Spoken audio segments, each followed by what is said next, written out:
So please, Okay. Maluka, can you tell me your story, your journey to this position? Yes. I born in Kabra district, 45 kilometer far from Kathmandu Valley. And in my family, there are 7 sisters and 1 brother.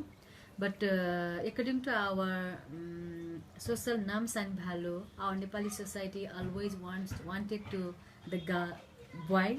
So my mom has to be pregnant every year, and she gave the birth only the girls.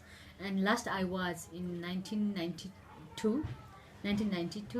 My mom was pregnant. I was there, and my father died in an accident. And when my father like after the my father like when he died, my mother lost her memory because she got a lot of threaten and physical mental uh, uh, torture from her family, from my father's family. So she lost her memory, she lost her voice. Until 5 years, she could not speak, she could not sleep, she could not eat.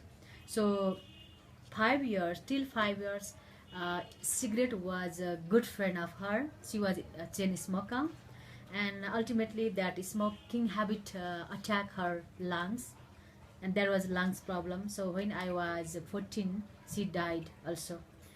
And in my family there are 7 sisters already, 1 brother, and me, altogether 9 children of my mom. My mom was illiterate, my sister was illiterate, but they knows the value of education. That's why they sent me the local school. So I went to school and I became a first position in every year, every classes. So at that time in Nepal there was not a free chance, free school. We had to pay. So my mom and sister went to the goes to the rich man house, and they collect some money for my better life and education and lunch and dinner. So I saw the very hard life, tough life, and uh, tragedy life from my childhood. And my compassion was, if I can be something in the future, I will do the women's whatever, like women, Nepali women's group.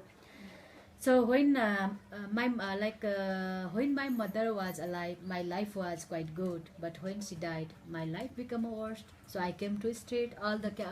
My father's my father's property captured by my uncle, and he threw out to us from our home. So I came to street because at that time all the my sister went to the husband house. They loved to me, they wanted to cure me, but they had their own responsibility of their family, husband responsibility and children responsibility, so they could not keep me with them. So I came to Kathmandu is a capital city for all of us. Also that time I had a hope, if I go to Kathmandu I can do some job. So I came to Kathmandu, but Kathmandu was so tough and so competitive for me. So I lost in Kathmandu. I stay in a street, and I tried to knock the door of every social organization which was already established. So I went to some organization. They said, "Oh, you are in worst situation, but we are working for only trafficking, we are working for only rape victim, we are working for only HIV patient. So if you were under in this criteria, we could give you the help, otherwise sorry."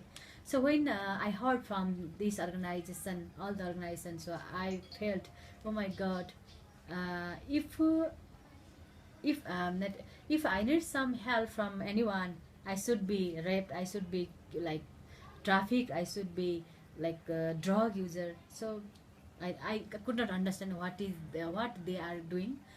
So there was no option. So I stay in street, and I met one day I met one friends who took me the restaurant job.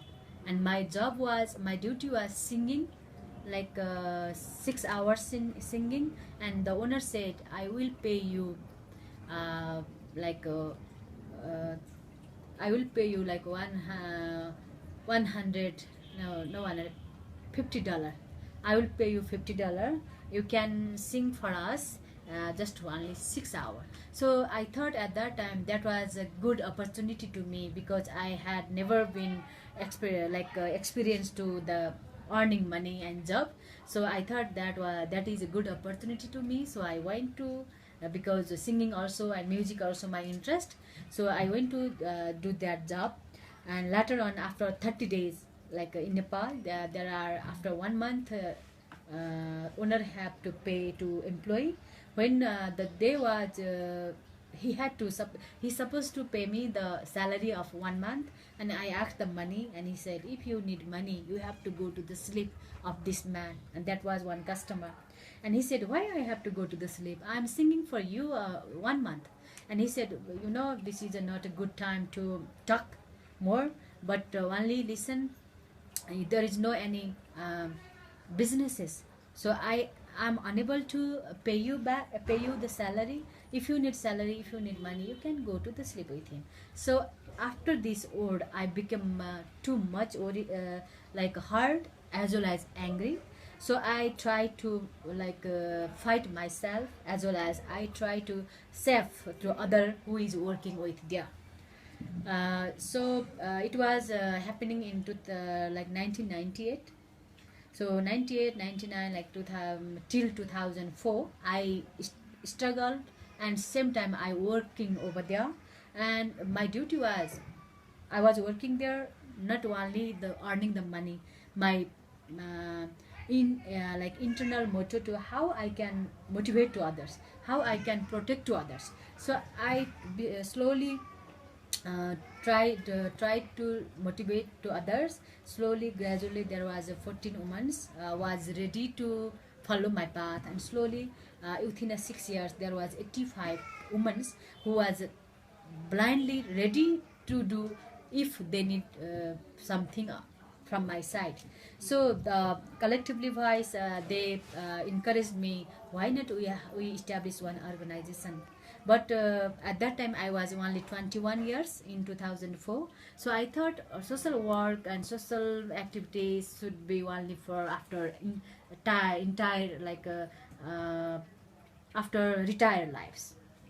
I thought that, but they encouraged me, you have a good quality, you can do the motivate, you can be our leader, so please go ahead, we will help you. And then they encouraged me, and from their courage and power, I became realized myself also. So in 2004 March, we registered one organization, it called Raksha Nepal. So it means Protection Nepal. Raksha means in English translated like protection. So we want to protect those innocent women, girls and the children who are in mentally, physically, socially and economically exploited. We want to protect, we want to cure. So now we are working basically research, rescue, protection, rehabilitation, reintegration, as well as different type of skill vocational training. Wonderful. Thank you. Thank you. Thank you so much.